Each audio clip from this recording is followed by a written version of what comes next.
Cara, eu sei que essa temporada é sobre adolescência. Eu sei disso. Sobre escola, descobertas, inseguranças, primeiras intensidades, primeiras rebeldias. Mas hoje eu quero falar sobre tudo isso, só que não aos 15, nem aos 16, nem aos 17 anos. Porque eu considero que a minha adolescência veio tardiamente. A minha adolescência resolveu chegar assim um pouquinho atrasada. Sabe a tal da sincronia que a gente tanto ouve falar? Pois é, eu vi isso acontecer comigo em relação à adolescência. Por quê? Porque eu já estava no doutorado quando aconteceram algumas coisas assim meio inusitadas, típicas de adolescente. Você vai entender já já. E talvez algumas pessoas que estão ouvindo isso agora entendam exatamente o que eu quero dizer. Ou talvez não, talvez eu tenha sido a única pessoa que passou pelo que eu passei. Mas depois vocês me contam, por favor, não me deixem sozinha nesta jornada. Seja bem-vindo, seja bem-vinda a mais um episódio do Tenho Altas Habilidades, em que uma pessoa superdotada, eu, conto histórias de pessoas superdotadas. Essa história pode ter sido minha, pode ter sido sua, pode ter sido de alguma outra pessoa aí que tem altas habilidades. E se você quiser contar a sua história, nos mande no tenhoaltashabilidades.com.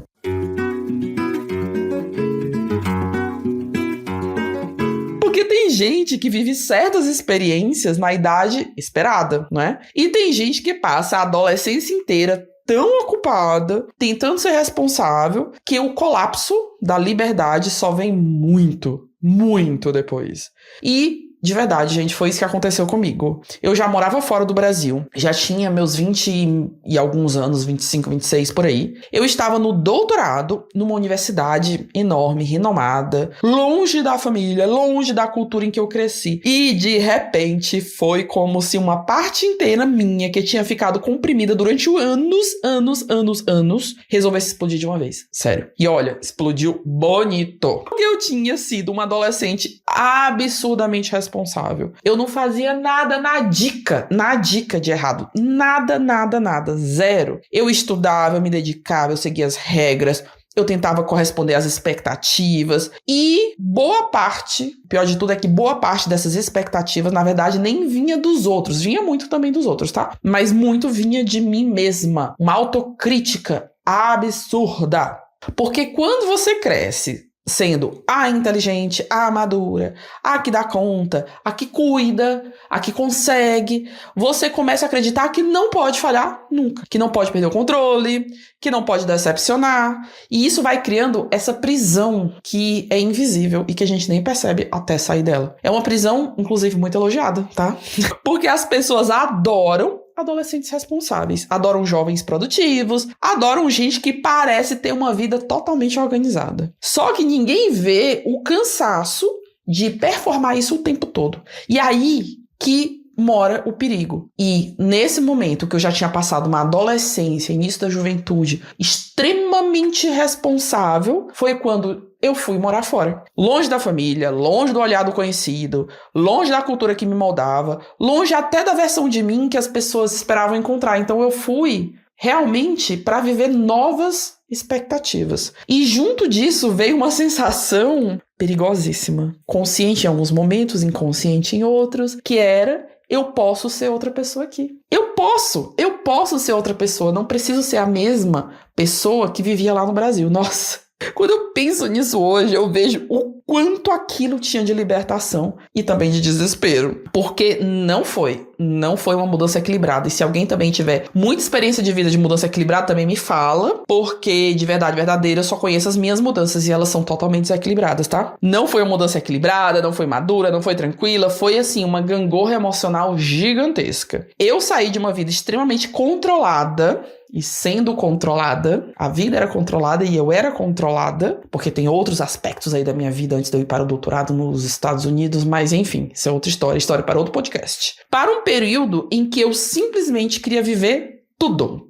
Eu teve assim uns meses, digamos que foram meses, tá? Dentro do doutorado inteiro. Teve uns meses aí que tinha happy hour todos os dias, festas de departamentos diversos da universidade, tanto do meu quanto dos outros departamentos. Eu tinha amigos na engenharia, na química, na física, nas humanas, do povo internacional, amigo norte-americano, amigos que eu conhecia ia conhecendo ao longo da minha trajetória lá. Gente, parecia literalmente filme americano universitário, sabe aquelas festas sem fim? Pois é, com confusões também. Algumas confusões? Sim, parecia muito filme norte-americano. E eu olho pra trás e penso, nossa senhora, como que eu tinha tanta energia, como que eu tinha tanto, sei lá, nem sei como é que o dia, cabia tudo que eu fazia num dia, inclusive as festas, num dia só, porque eu continuei sendo uma boa aluna de doutorado, tá? Eu fiz meu doutorado, tirava notas boas nas provas, fazia minha pesquisa, apresentava em congresso, cheguei a ser premiada num congresso por conta da minha pesquisa. Então, gente, eu fazia tudo que eu tinha que fazer. E além disso, ainda festejava muito. Eu trabalhava, eu pesquisava, eu escrevia, eu dava conta das minhas obrigações. E era happy hour todo dia. Todo santo dia. E não era só, vai lá, dá uma bebidinha, sabe? Toma um drinkzinho e sai. Era como se eu estivesse tentando recuperar uma parte da vida que eu sentia que eu não tinha vivido. Só que recuperação emocional feita na velocidade da impulsividade normalmente vai dar o quê? Confusão. E deu. Junto dessa explosão de liberdade também veio uma espécie de rebeldia interna, uma raiva acumulada. Não exatamente nos outros, mas tinha outros também dessa raiva, tá? Mas não exatamente. E uma sensação de ter sido tão rígida comigo mesma durante tantos anos que eu comecei a perceber o quanto eu tinha me cobrado, o quanto eu tinha vivido tentando ser correta, tentando ser uma pessoa que na verdade eu não era. E o quanto eu tinha tentado ser impecável e o quanto aquilo veio como depois um efeito bombástico. Porque eu fui me moldando pra caber até que não tinha jeito, não coube mais. E quando você começa a apertar muito uma coisa, de repente ela pode o quê? Arrebentar, ela pode quebrar, ela pode destroçar. Nem sempre as coisas cabem onde você espera que elas caberiam. Foi isso. Eu tive relacionamentos que não me fizeram bem. Claro que aquilo também foi efeito não só de uma cobrança que eu tinha, mas porque eu tinha tido relacionamentos que não me fizeram bem, que teve gente que me diminuiu na vida, teve situações que me podaram emocionalmente, teve momentos em que eu me perdi tentando caber em expectativas que não eram minhas. Então, quando apareceu a liberdade e a possibilidade de viver, de ser eu mesma, eu mergulhei sem nem saber dosar. Eu atravessei essa linha de chegada aí correndo. E o auge disso tudo aconteceu numa situação que, sinceramente, parece cena de série. Até pensei muito se eu contava aqui ou não, mas resolvi contar. Teve uma noite em que eu fui a uma festa. Era cheia de universitário, tá? Não era da universidade, mas era cheia de universitário. Música alta, gente de vários países. A DJ, inclusive, era brasileira. Todo mundo falando inglês, espanhol e outras línguas misturadas. Tinha português também lá no meio, tá? E eu ali, vivendo a minha adolescência atrasada com velocidade máxima. Eu bebi muito. Não me orgulho disso. Hoje em dia não me orgulho disso, mas sim, bebi muito mais do que eu devia. E daí, na volta dessa festa, eu fui parar numa entrevista de videocast online ao vivo. Não me perguntem como que eu fui parar nessa entrevista, porque até hoje eu não sei direito como que eu fui parar nesta entrevista. Mas o ponto é que saindo da festa tinha um determinado lugar que fazia isso na madrugada. E aí eu tava lá sendo entrevistada. Tinha o podcast, tinha o vídeo, ficava disponível na internet. Isso era muito antes de videocast virar moda, tá?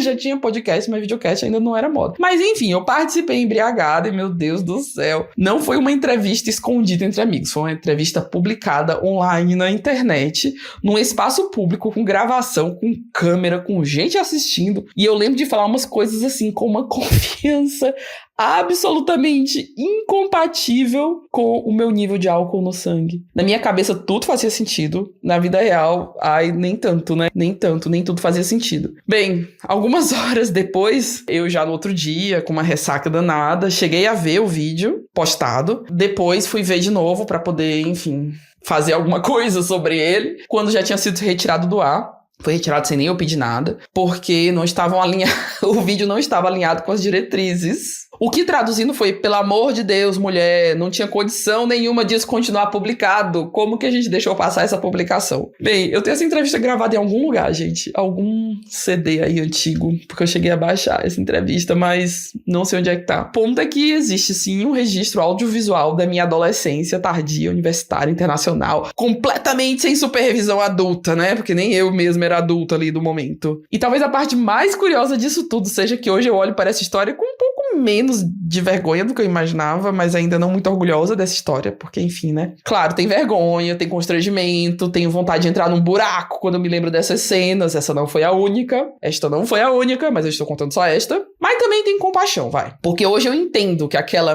menina, mulher ali, não estava simplesmente pirando, tentando existir fora. do que era esperado, mas também buscando existir fora, mas fora da performance, fora do que eu tinha tentado me moldar a vida inteira. Tentando descobrir quem que eu era sem a obrigação de ser perfeito o tempo inteiro. E talvez muitas pessoas com altas habilidades passem por isso em algum momento da vida, né? Com essa assincronia aí, com essa rebeldia fora de época. Essa sensação de ter amadurecido cedo demais em algumas áreas e tarde demais em outras. Como se partes da gente crescessem fora de sincronia, literalmente. E às vezes a adolescência, ela não desaparece, tá? Ela só fica esperando, quietinha, até encontrar espaço para explodir. Espero que a sua tenha explodido de um jeito um pouco menos problemático do que a minha. Mas, deu tudo certo. Tô aqui, viva, com o fígado ainda funcionando, tendo terminado o doutorado e seguindo a minha vida, tá? Um grande beijo e até o próximo episódio.